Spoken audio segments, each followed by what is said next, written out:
வணக்கம். எல்லாம் நேற்று குரூப் ஒன் எக்ஸாம் சிறப்பாக எழுதி முடிச்சிருப்பீங்க.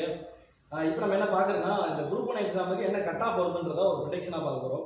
இந்த குரூப் ஒன் எக்ஸாமுக்கு அப்ளை பண்ணவங்க எவ்வளோ பேர் மொத்தம் பார்த்தோன்னா, ஒரு 2,48,000 பேர் அப்ளை பண்ணியிருந்தாங்க. ஆனால் எக்ஸாம் எழுதுறது என்னவோ 1,80,000 பேர் தான் எக்ஸாம் எழுதிருக்காங்க. ரைட் சார், கொஸ்டின் பேப்பர் எப்படி சார் இருந்துச்சு? கொஸ்டின் பேப்பர் எப்படி இருந்துச்சுன்னு உங்களுக்கே தெரியும். கொஸ்டின் பேப்பரோட தரம் அதிகமாக இருந்துச்சோ இல்லையோ, ஆனால் கொஸ்டின் பேப்பர் வந்து போன வருஷத்துக்கு இந்த வருஷத்துக்கான வெயிட் பார்த்தோன்னா வந்து அதிகமாக இருந்துச்சு. அதே மாதிரி கொஸ்டின் பேப்பரும் பார்த்தோன்னா வந்து தரமாகவே இருந்துச்சு. எல்லாரும் எதிர்பார்த்த ஒன்று தான். என்னென்னா புதுசாக எதிர்பார்த்துருப்பீங்க, மேக்ஸில் வச்சுட்டான் கோபாலுங்கிற மாதிரி. மேக்ஸில் கொஞ்சம் ஒரு மாதிரி வந்து பிடிச்சிட்டாங்க. ரைட் சார், நமக்கு கட் ஆஃப் எவ்வளோ சார் வரும் அப்படின்னு பார்த்தோன்னா, நமக்கு வேகன்சி எவ்வளோ இருக்குன்னா 72 வேகன்சி தான் இருக்குது. அப்போ 72 வேகன்சிக்கு நமக்கு எவ்வளோ பேர் மெயின்ஸ் கூட போகிறாங்கன்னா ஒரு 1440 பேர் தான் மெயின்ஸ் நம்ம கூட போகிறாங்க. அப்போ அதை ஆவரேஜாக நம்ம கணக்கு பண்ணால் கொஸ்டின் பேப்பரை பொறுத்த வரைக்கும் ஜிகே 175 கொஸ்டினுக்கு ஒரு 120 ப்ளஸ், இந்த மேக்ஸுக்கு ஒரு 25 ஒரு 25க்கு ஒரு 23 ப்ளஸ் அப்படின்னு கணக்கு பண்ணும்போது ஒரு 143 ப்ளஸ் அப்படின்னும் போது எடுத்துருந்தா அந்த கேட்டகரி இருக்கிற எல்லாருக்கும் பார்த்தோன்னா வந்து ஓரளவுக்கு வரதுக்கான வாய்ப்பு இருக்குது சார். அந்த ப்ளஸ் ஆர் மைனஸ் ஒரு 5 ஆகும்.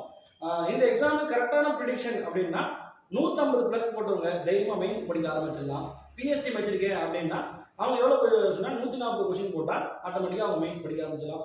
நேற்று டிஎன்பிசி தலைவரை சொல்லியிருப்பாங்க என்னென்னா, நமக்கு அடுத்த 2 மாதம்னா செப்டம்பர் மாதம் வந்து ப்ரிலிமினரிக்கான ரிசல்ட்டும் மெயின்ஸ் பார்த்தோன்னா எக்ஸாமு டிசம்பர் அல்லது ஜனவரியில் பார்த்தோன்னா நடக்கிற மாதிரி வந்து நேற்று வந்து பேட்டி அவரையும் கொடுத்துருப்பாரு. அப்போது நம்ம ப்ரிப்பரேஷன் ரெடி ஆகிற கோஷ்டி ஆட்டோமேட்டிக்காக என்ன பண்ணுங்க, மெயின்ஸ் ரெடி ஆகுங்க. ஒரு பேசிக் ஃபர்ஸ்ட் என்னன்னா, நமக்கு அடுத்தடுத்த எக்ஸாம்ஸ் வருது. குரூப் 4 இருக்குது, குரூப் 2 இருக்குது. நீங்கள் இதே நினச்சிட்டு டைம் வேஸ்ட் பண்ணிட்டு இருக்காங்க. மற்ற ஆளுங்க எல்லாமே என்ன நினைக்கிறீங்க, நேற்று எக்ஸாம் போயிட்டு வந்து எல்லாருமே எக்ஸாம் எழுதி முடிச்சோன்னா என்ன நினைப்பேன்னா, நான் பாஸு அப்படின்ற மாதிரி நினச்சிட்டு இருப்பேன். கீ வந்தோடனே என்ன பார்த்துருப்பேன், கீ வந்தோடனே அடுத்த செக்மெண்ட்டாக இருக்கும்.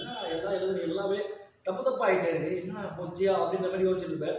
இந்த கீ தேடையே பார்த்தோன்னா காலத்தை வேஸ்ட் பண்ணிட்டு இருக்காரு. ஏன்னா குரூப் 4 இருக்கிறதுக்கு இன்னும் எத்தனை நாட்கள் தான், குறைவான நாட்கள் தான் இருக்குது. அப்போ குறைவான நாட்களை நம்ம கரெக்டாக பயன்படுத்தணும். இந்த குரூப் 4 முடிச்ச கையில் உங்களுக்கு வந்து ஆட்டம் கொடுத்த பரிசா குரூப் 2 எக்ஸாம் அப்படியே தொடர்ச்சியாக இருக்குது. அதுக்கேற்ற மாதிரி பண்ணுங்க.